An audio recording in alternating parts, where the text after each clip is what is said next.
Hello everyone, I am Walt, and today we'll be diving into Castlevania Symphony of the Night on the Xbox 360. This is basically the PS1 port, except it has no load times. I'm playing this on the Konami Classics version of this game, so I bought this game a while back. It's got like Frogger and stuff, but it also has Symphony of the Night, so there's some fun times for you. Okay, so here we are. We will not be doing the death skip in this version. I do that in the Requiem version, which should be up as well. So if you guys want to see that version, then it's got some updated graphics and updated voice acting. But I think that can ruin it. I also think that can be the truth about the death skip as well. Wow. Okay, so you have some useless kind of stuff here. You can grab these and whatnot. Don't try to backdash though, or you will end up like, you know, uh, just you get problems if you try to backdash. You'll just end up using an item crash and stuff. Anywho, here we are. So that's all good. Let's see. I think it's the select that does the thing I want. Anyway, so look, we're grabbing a few extra items than we need in order simply to have a really easy time with Dracula, because Dracula can present a little bit of a challenge if you're trying no dying on it and having Maria help you out. You just need to have enough to use a bunch of holy water item crashes, and yeah. Anyway, we have 4 of them now, so I am not really concerned about this being an issue at all. Anyway, you can get a ton of hearts and everything like that. But yeah, we will not be doing the death skip in this version. We will be simply, going about the game as traditionally styled and whatnot. So it provides a little more challenge that way, and I think that can be a little bit more fun for it. Because I was playing the other one, doing some commentary with it, and I was just noticing how not fun it can be if you have everything in the game to begin with. It's just it takes all the challenge out of it. And sometimes it feels like things need to have the right amount of challenge. I don't think that that's always true. I think that there can be a lot of fun doing something that's very easy, and you can really dive into something with an easy approach to everything. I think that easy way, best way is generally kind of a good go-to. But sometimes it's just you need like a little bit of the right challenge in order to have fun. Anyway, here we go. So this would be the holy water item crash, which we will be spamming immediately on Dracula here. And if you do it correctly, you can take him out like in 30 seconds flat, or 20 seconds even. Here's another item crash, so some more holy water. Let's get him, and we'll even do it a third time if we need to here. Yep, let's do it a third time. That's why I gathered some extra hearts to make this fight super easy. We have the whip dangly things too, which was not in the original version, but is in this version for some reason. Anyway, there we go. So Dracula done got defeated, okay? That's the basic point. So Dracula's gone. We done beat him, and that's nice for Richter and everything, but our main character is Alucard. Alucard, Alucard, Alucard. Oh yeah, Alucard. I also like to mention that with the Netflix series, because Castlevania 3's retelling of the Netflix series seems super inaccurate because of people were able to get up and down stairs without dying, and there weren't infinitely respawning bats, and there wasn't a ton of other irritating stuff that killed our main characters over and over again. This seems like inaccuracy, you know what I'm saying?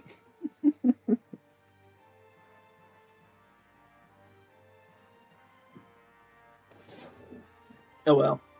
Anywho, we have some nice basically just floating text telling us just what's up in this game.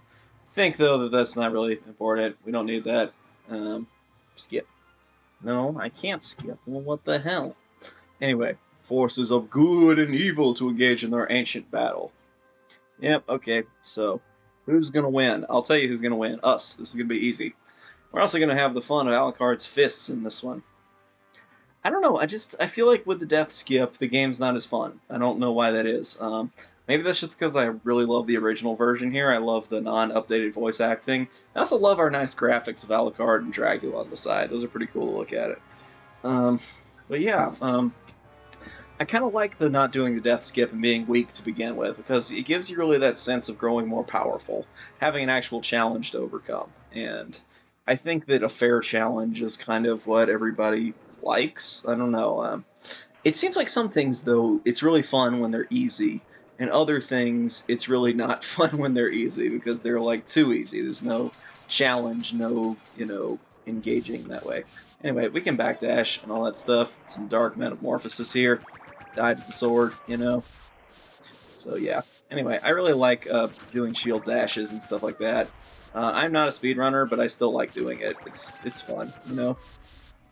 Also, we already have Dark Metamorphosis, as you can see here, which is an interesting power that basically lets you gain power off of drinking blood. So basically being a vampire. Now, we're gonna get our first level up here, as you can see. So we got our first level up right there. And we can even get our second level up off of them, but I prefer the fish here. So since we're not going to be keeping the best gear in the game and all that, then we're going to be needing some like extra help. So we're going to level up a little bit. Now every time you level up, you upgrade a few things, okay? So the nice thing about leveling up is it doesn't simply upgrade just your like attack or your defense or your health, it actually upgrades like everything. So I like to farm a few level ups at these guys because they're easy soldier fish to take down, and they're pretty fast and they're pretty easy, and it's an all around pretty easy time if you go after the soldier fish. So that's what I like to call these guys. I don't remember their actual name at this time, but let's see. There we go. Little nice hellfire here we can use. Hellfire is like one of my favorite powers in this game.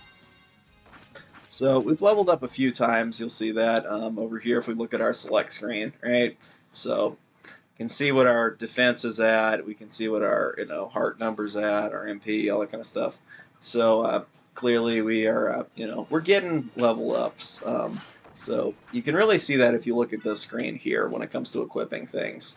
You can see what it is naturally, what your defense is, what your different levels are. But every time you level up, you're increasing like everything. So that's super useful, just because that's just ultimately powerful. I also love how the Xbox 360 controller feels. I feel like it's just the default version of this game that I want to play. I don't know. I've just always had fun playing the 360 version of this game a little bit more than I have the PS4 version. Maybe that's just because of the updated stuff and it's not like the original. Anyway, I'll farm like one more level up off of these guys, and then it'll be time to face death. And we will not be, skipping that. We won't be using the neutron bomb trick because that stuff's really tricky, or the wolf skip throw and the, whatever. We won't be using any of that kind of stuff. Also, Alucard hates the water, just FYI, so no swimming.